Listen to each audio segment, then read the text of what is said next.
If you do not have a leadership in this country that can actually follow through on these things, then we are not going anywhere. Without ODM, I don't think that many people would have the will to leave.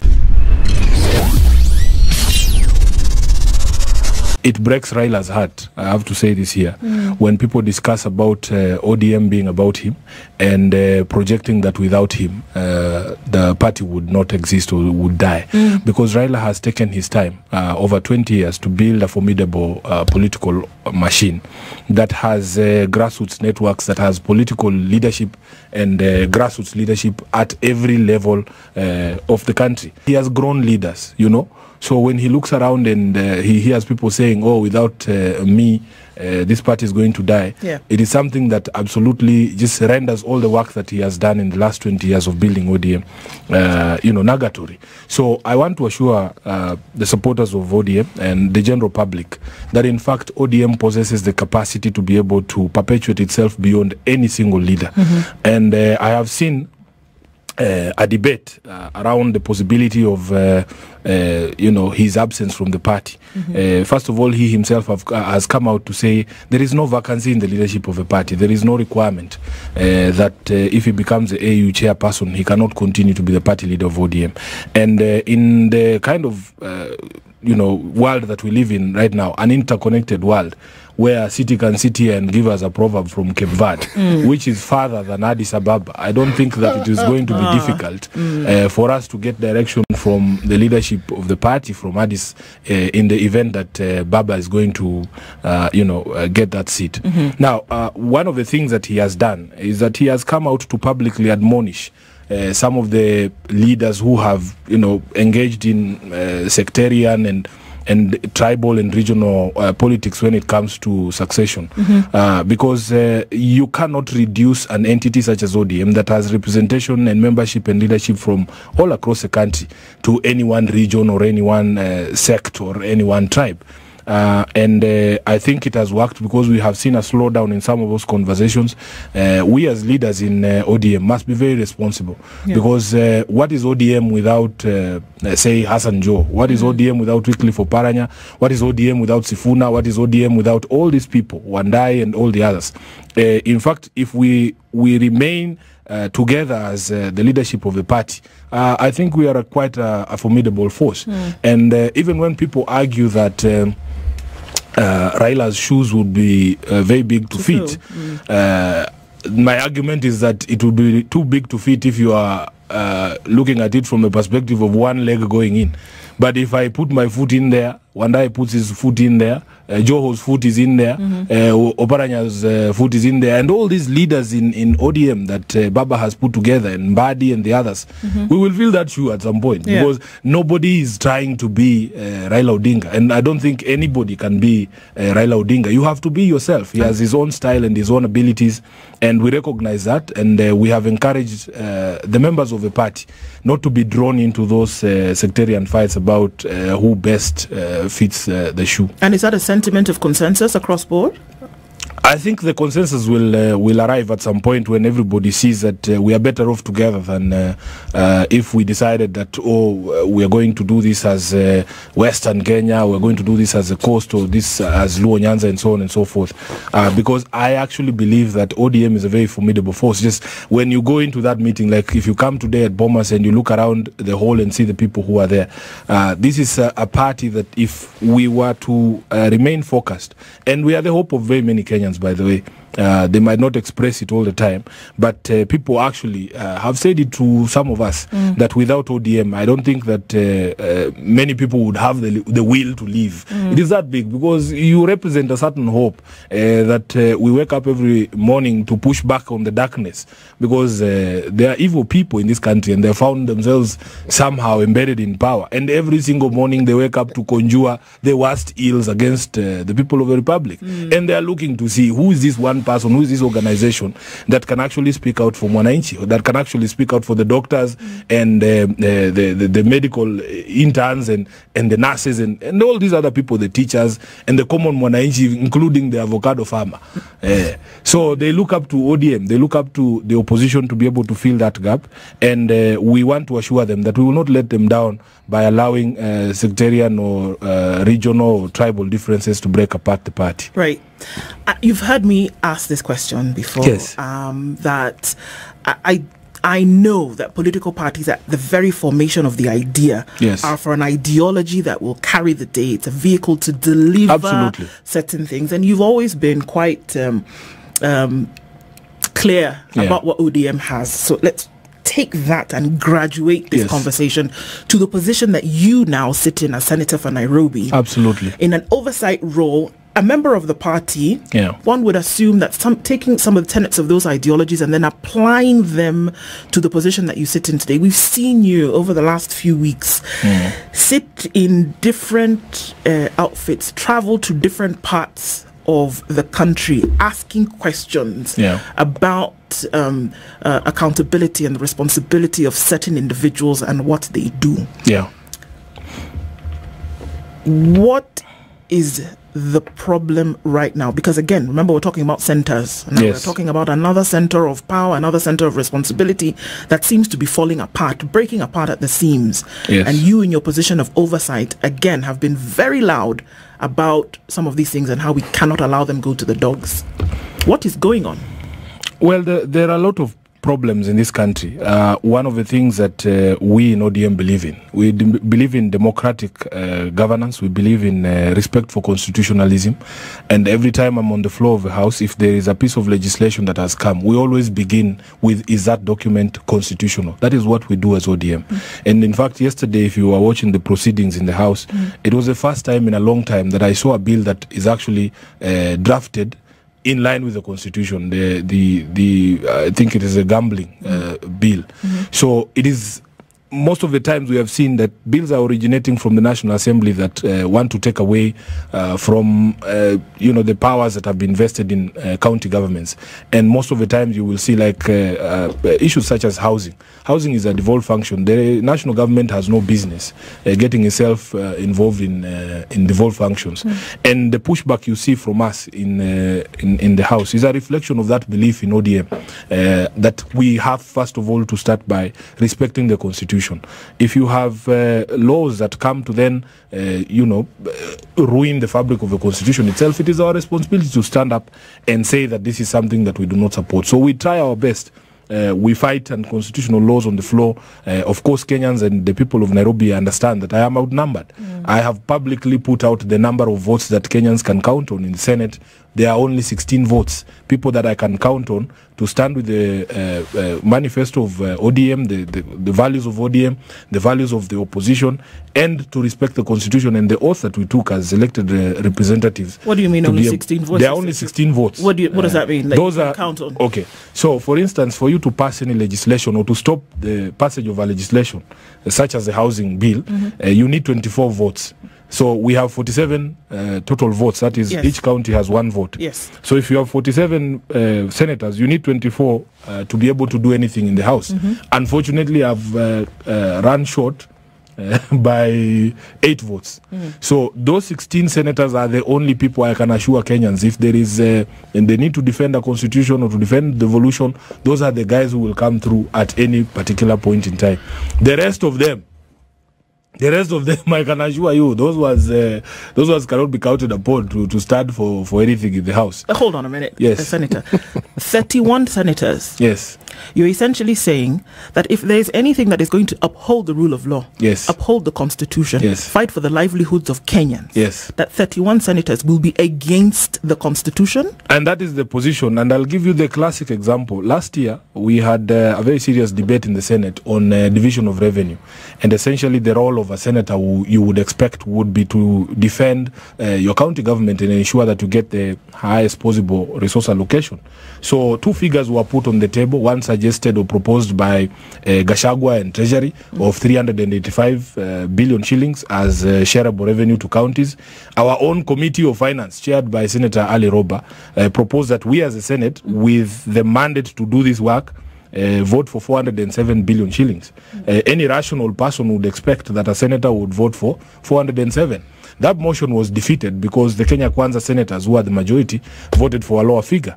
And I have asked the question in the House, then what gives you the right to complain? If you go to your county and there are no drugs in hospital, what moral authority do you have to complain? And this is the classic example. If I cannot convince you to take money, what else can I convince you over if I can't convince you to take money for your people? So I walk around Nairobi and I can very boldly ask questions because I know that my voting record in the House is proper. I have tried to push the envelope for Nairobi. If the senators who voted against the 407 had voted with me, Nairobi would have gotten an extra 200 billion shillings. But because of 2 billion shillings. But because of what they did, I lost about 1.5 billion shillings that would have come extra to Nairobi. So last year, Nairobi only got an increment of about 800 million Kenyan shillings.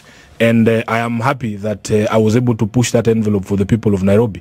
When you walk around all our health facilities, for instance, there is a project that has stalled at every level 5 hospital in Nairobi. You go to Mutuini, there's an expansion project for the outpatient department that is stalled. We need about 45 million shillings for the contractor to come back. You go to Mbagadi, the story is the same. You go to Mamalusi, the story is the same. You go to Pumwani, the story is the same. Sports stadium, you go to City Stadium. I had my governor saying that the contractor is now back. But when I was there in February, the contractor had abandoned the site. So the same story at Joseph Kang'ethe grounds in Woodley, the same story at all other county facilities that are being built. We have problems with garbage. Our garbage collectors, the contractors, have been on strike for the longest time. Garbage has not been collected from some places since September of last year. So we have a lot of problems in Nairobi. And when I'm in the Senate, my work is to make sure that I eliminate any excuse for the governor. I try and push the envelope to get as much resources as possible. And this is the fight we are in with the national government, because they want to devolve functions, but they don't want to devolve resources. But this is not a problem that is particular to this particular government. Yes. It is a problem that has existed. It has existed since the advent of devolution. Yes. And one of the arguments that I've made is we as a country, I think, lost our way in 2013 because we needed the people who actually believed in some of these concepts to be the first people to be handed that document to implement. But if you have people who were centralists, people who always believed that the country was better off being run from Nairobi, being the first people to implement, then they don't give oxygen, they don't breathe air into some of these ideas. And that is where I believe we lost the path. We shouldn't be in a situation where governors essentially have to beg for money. Yet it is a constitutional right. And when you hear the national government speaking, you would think that the county governments have all the money. The county governments, as I've told you last year, got only 385 billion shillings out of a 3 trillion plus budget. It is less than, 15% of the total budget. So the people with the bulk of the money, and by the way, one of the most interesting things is that whereas everybody can tell how much money comes to their county through devolution, nobody can tell you, city, how much of the central government money is utilized in your county. And that is what the biggest problem is, because the national government has the biggest chunk of resources. But the way they distribute it, it is not looked at and scrutinized the way that we scrutinize the money that goes to the county governments. So I would love for there to be a leadership in this country that publishes a list of all the national government projects that have been undertaken so that we can see the equity in their distribution. If your national government is doing 10 dams, and 9 of them are in one region, where's the equity?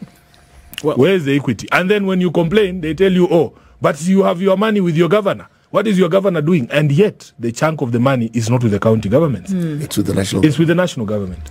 I hear you, and I think maybe subtly and sometimes overtly, alluding to the fact that whether at the National Assembly, can't speak for that, you can speak for the Senate, that individuals are doing the bidding of the executive as opposed to representation of the people. Yes. Is that? That is exactly what I have said, because it doesn't make any sense that a member of parliament would vote against the interest of his own people and of himself. So the classic example, another one, is the finance bill of last year. You've had members of parliament themselves coming out to say that they didn't know what they were voting for. After they went to the ground and during the implementation of the same law that they passed, they realized it is detrimental, quote unquote, to their own people. So I asked the question one time, why is it not possible on important votes such as the finance bill? Why is it not possible for that vote not to be taken in Nairobi in the National Assembly, but every member of parliament go back to their constituency, sit in a town hall with his constituents, and the question is put to him, member of parliament for Westlands, what say you about taxation of your people? Should we increase VAT on fuel? In that social hall, what do you think that member of parliament will do? Because the Senate and the National Assembly, you know, when you get into that building, it's like a bunker. You feel very safe there. Even if there are protesters out there making noise, you know for a fact they can never breach the security that is there. The aircon is very nice. It is like, it is far much better than this room, I can assure you. The seats are very comfortable. So when you're sitting there, you know that the people of North Hor cannot reach you. They probably are not even watching what you're doing. So when instructions come from State House saying, hii kitu lazima tupitishe, and you've seen the president in public rally saying he's waiting to see which member of parliament is going to go against his word, you know, and that is the sort of problem that we have in this country. I want Kenyans to understand one thing. We must emancipate one institution at least in the next election. Who do you think it's going to be? You must emancipate parliament. I think that is the most critical organ that you need to emancipate. How exactly does one do this, Senator? I think it is critical to look at the people that you elect. But that is what we do every election cycle. That's what we do. No, but there is a conversation that is happening in this country that I want to encourage. I think everyone is now asking some right questions. At the very minimum, can the member of parliament you're voting for read? Can he read? Let's start there, first of all. The bar is low. Why are you getting shocked? I'm wondering how. Yeah, because you have had public confessions. I'm sorry, Senator. The question we've come off yesterday having a conversation about fake certificates, and now we're lowering the bar even more. I'm telling you that there are people who cannot read. I'm telling you that is where the conversation needs to begin. You might love this person. They might be from your clan. They might be your brother. They might be your sister. Do they have capacity to do the job that they're asking for? So can that person read? And will they read? Because those are two different questions.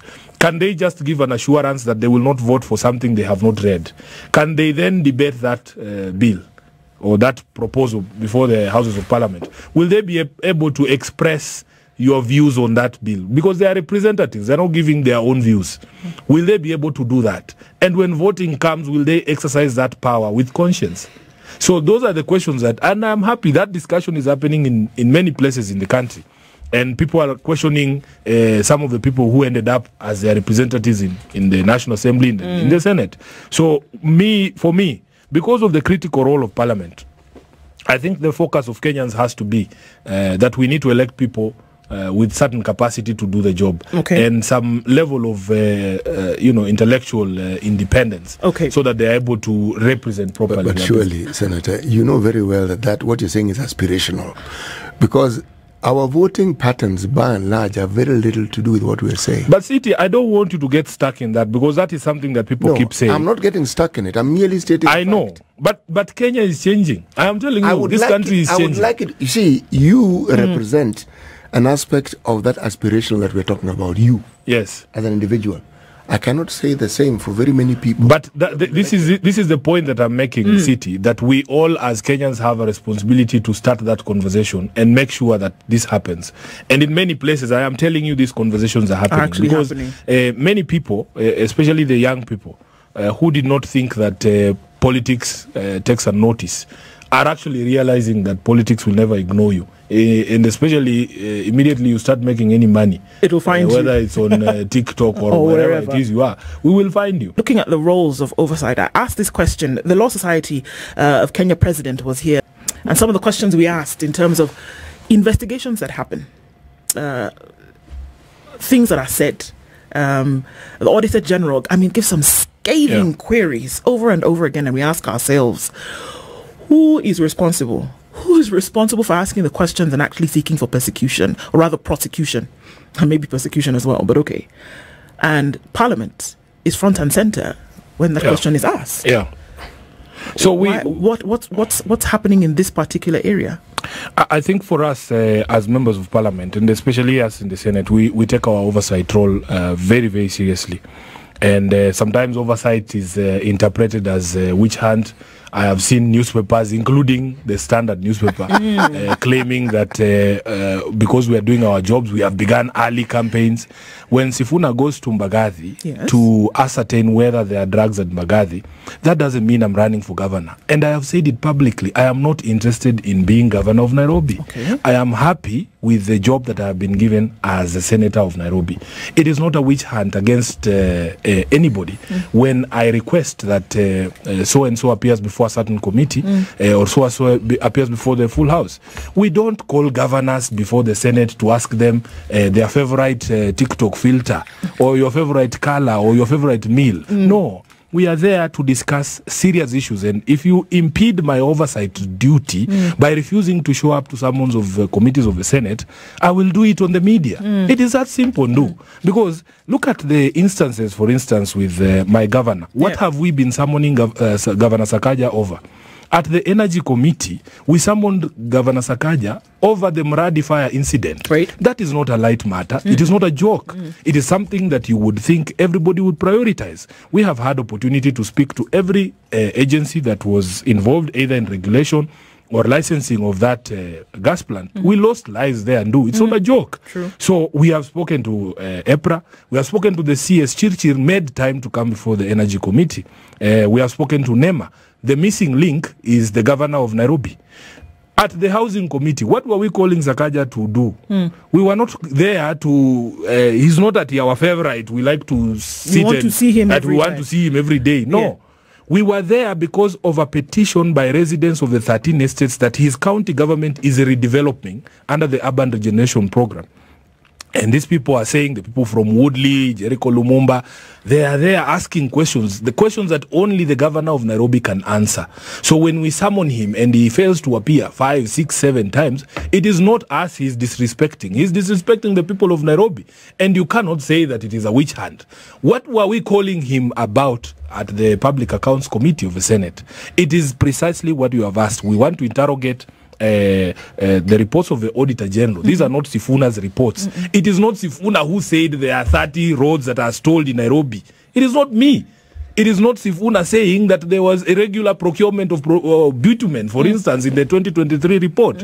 So when he fails to appear, he is impeding my capacity and the capacity of the Senate to do its job of oversight. Nairobi, by the way, has adverse reports for the last, I think, since devolution began. It is either adverse reports or disclaimers. We want to sit down with Sakaja, and we are not fools. We understand that some of them relate to a period where he was not governor. What we need to do is we need to close those audit queries so that we find out the people responsible, because those people have not gone anywhere.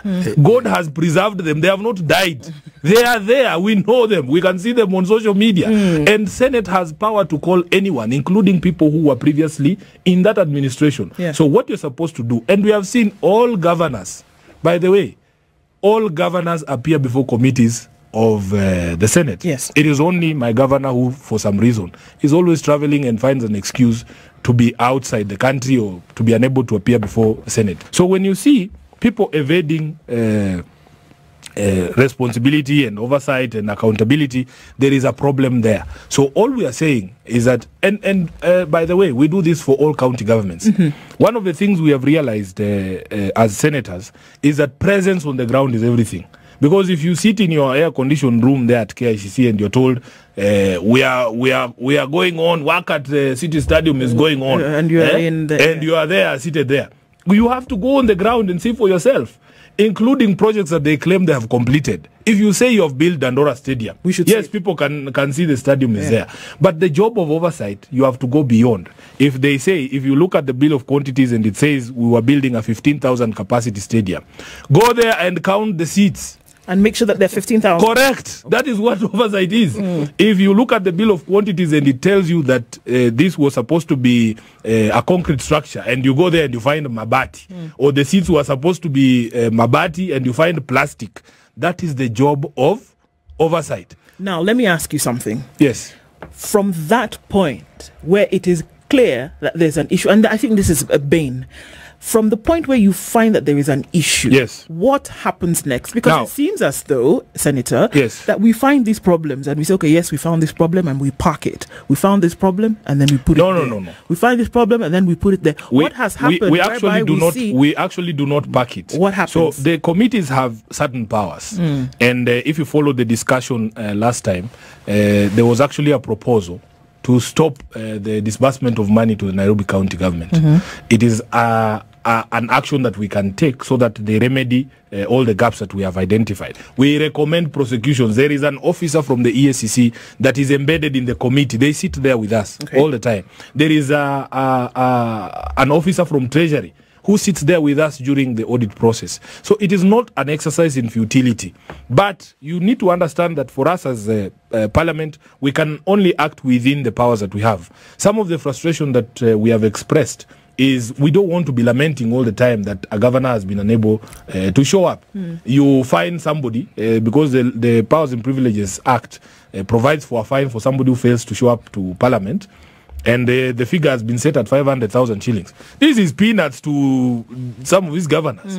It is pocket change. It can barely buy him a business class ticket to Dubai, you know? So what do? We come up with a motion to enhance these fines. We say let it go to 2 million, and we would like to have, as a house, as parliament, powers of arresting these characters. So that recommendation, and because for me this is extremely serious. I'm going to paint the picture. We just had a 3-day, the government just had a 3-day conference where the discussion of lowering the wage bill was questioned, was brought in, and that was the main issue. From 47% to 35%, right? Yes. Certain things came out as a result of that. 2,100 ghost workers exist in this country. They know who they are. They are paying them a salary every month. But then 2,100 people with fake certificates, rather, are working in public service, in government, as public officers. They know who these individuals are, and they've given them time until the end of the year to resign. And at the same time, pay back money that they have earned in what the president himself is saying illegal payments. Okay? Yes. Now, when you make a recommendation like that, recommendations that you've said, recommendations for prosecution and things like that, how do we see that there's a connect between the recommendation that has been made and something actually being done? It's the recommendations that I talk about that seem to be parked and that they gather dust and that nobody really does anything about them. Who is to say that for sure we will see the string connected between A and B? That's the issue, Senator. Now that is an issue that I accept. There is a problem in this country, and this is why when we talk about democratic governance as ODM, we would want there to be independence of institutions.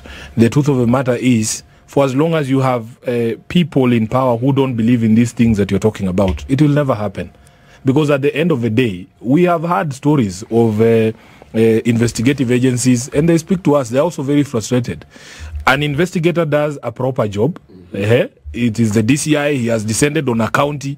He has found the governor with his hand in the cookie jar. Clean. He's wearing the cookie jar on Correct. He's actually he's inside the cookie jar. And then he recommends prosecution to the ODPP. This governor calls the friends of the president. And the president says, mambo iko namna gani? Namna hii sawa. And he actually calls people within the justice system to say, hiyo file kwanza, ingoje kwanza. Ingoje kwanza. And the file is put aside. And the file is put aside. That is the frustration of Kenyans. Everybody understands that this is the problem that we have. If you do not have a leadership in this country that can actually follow through on these things, then we are not going anywhere. We are not going anywhere. And unfortunately for that, even Sifuna has no solution. The only solution is with the people. I have always said that you cannot elect bad people and expect good things to happen in the country. And our, our inclinations to bad manners are known. You know, somebody's history, a city was giving me his history of growing up in Mombasa. Your history is who you are, because it is the constitutive years, the things that are imparted at that young age. If you grow up as a thief or somebody who lives around people who glorify thievery and stealing, call it whatever it is you want to call it, you are likely when you grow up not to frown upon some of these practices. You are likely to accommodate. Yeah, you're very accommodating to some of these things. Others. Yeah, but you see, it isn't all dark. No, it isn't. You are the one who was trying to paint a dark picture. I was trying to explain to you that Kenyans have begun talking. Actually, painting a realistic picture doesn't mean you're painting a dark picture. Okay. It's just that sometimes the reality is not an easy pill to swallow. Okay. And even the efforts that the Senate is making, it's in the public domain. We see it. Yes. We even report it. Thank you. It isn't void. It isn't for nothing, and it isn't as though it's not bearing fruit. No, yes. It is. You see, what daunts the public is when the public perceives that those who are elected are doing nothing. Yeah. That is what now stupefies them, and they are not unable to move. But so long as there is a sign that there is movement, see, my mind goes back to the history of this country when we had one party. Okay. Yeah.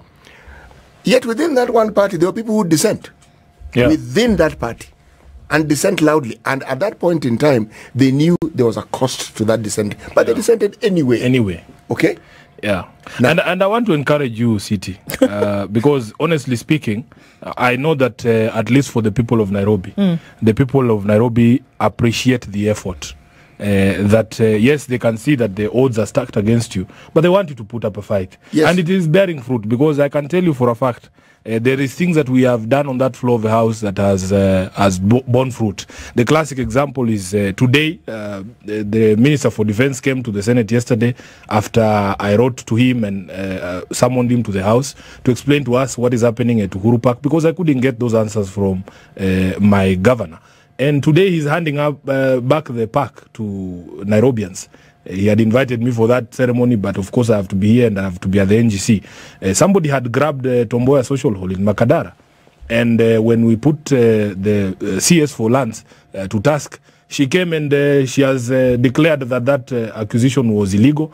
I was being informed yesterday by my people on the ground that the contractor has since abandoned site. I had written to the governor to tell him, now that we have this pronouncement in the Senate that the land was illegally acquired and it's public land, why don't you go ahead and revoke all the development approvals that you had given this developer? Yes. And so on and so forth. There is a question of our visit with the health committee to City Mortuary. I can show you messages from the area MCA, DNG Ngubuini, that immediately we left there. Money has been found to buy the generator that was lacking at City Mortuary.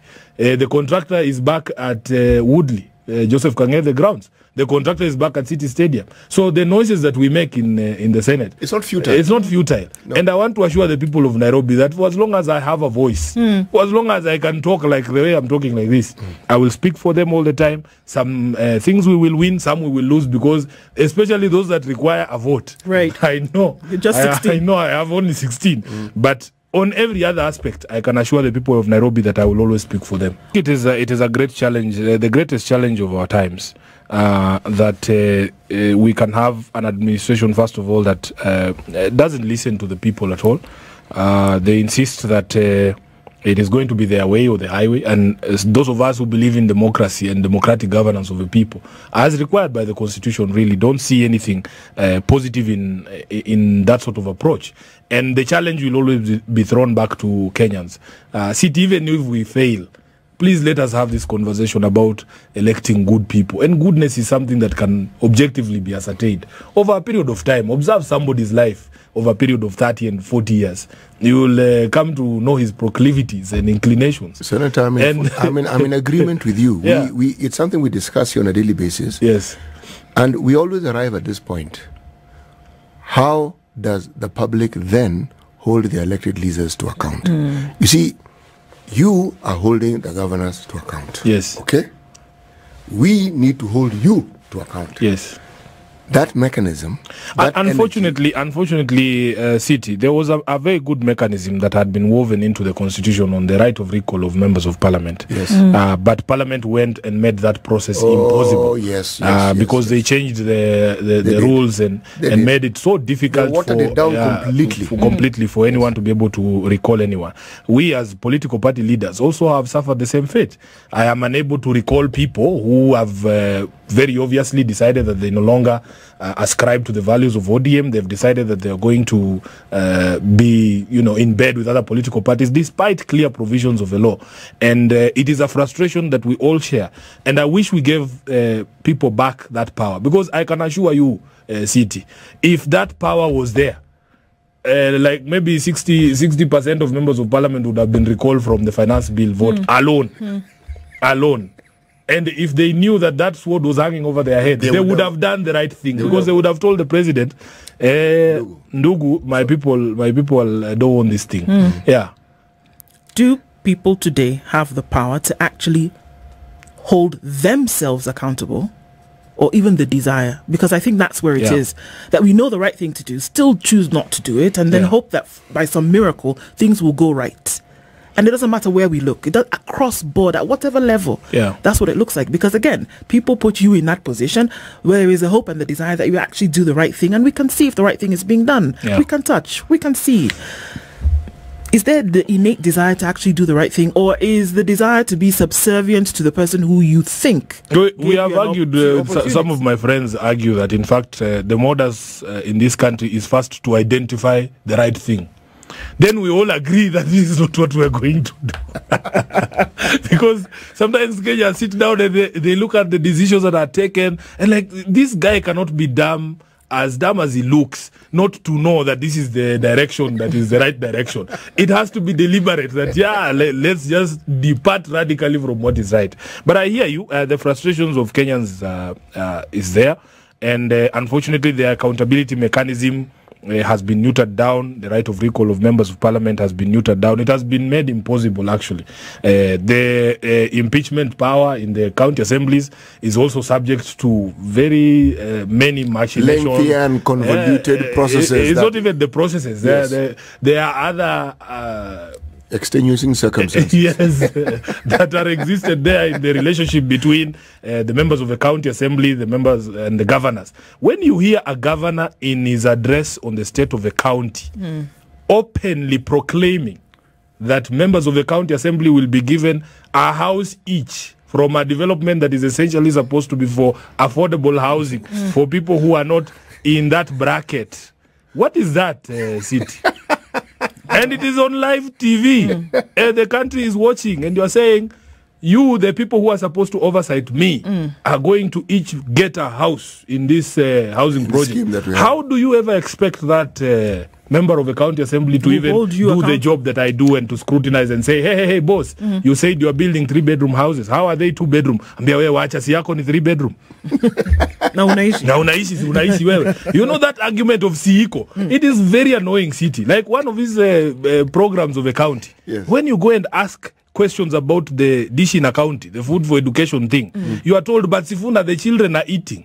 Yeah. Okay, the children are eating. What are they eating? Yes. Where did it come from? Yes. Who brought it? Yes. That is the work of oversight. If I go to a kitchen that is cooking food for our children, and my expectation is that if it is rice, it is Mwea rice, or at the very worst, Aero rice, and I find it is rice from India, am I wrong to ask the question, why are we feeding our children rice from India, and yet they are we actually grow rice. Yes, we actually grow rice. If I go there and ask governor, if 70% of our children are not in public primary schools, why is this program being run only in public primary schools? Yes, the food in if you go to Kwanjenga Primary down here, Kware Primary, there is a kitchen. Children are eating. Yes. But the vast majority of the children in Embakasi South are not in public primary schools. So if I ask you, is in this discrimination? Because we all pay taxes. Why are you feeding only 30% of the children? That is not to say Sifuna is against a program. I want this program to run. Work. I want it to be sustainable. I want it to help farmers. If Ndengu is being fed to children in Kware, why is that Ndengu coming from a supplier who is related to somebody in the county government? That is a question that I can validly ask. Sure. That is not to say that I am against the program. So what we need to do, first of all, we need to distinguish politics from oversight. Yes. Because I've had people saying, oh, this is premature. And you're fighting it only because activism. You are fighting because Sifuna wants to be governor. My friend, the day I want to be governor of Nairobi, because you know me, I will stand up in broad daylight and say I want to be governor of Nairobi.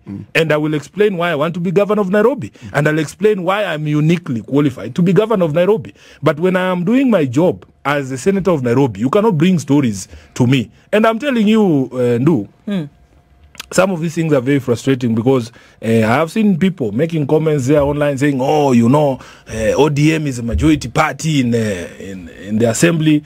Why are they not doing anything? And why is Sifuna? Where's the opposition? Where's the opposition? I am telling you. You see, for me, I'm like, who is the best striker who scored yesterday? Eric Haaland, for instance. But I depend on the assembly. That is the Kevin De Bruyne. They need to just give me a pass. That's all you need. And they'll see what I will do in the Senate with that governor.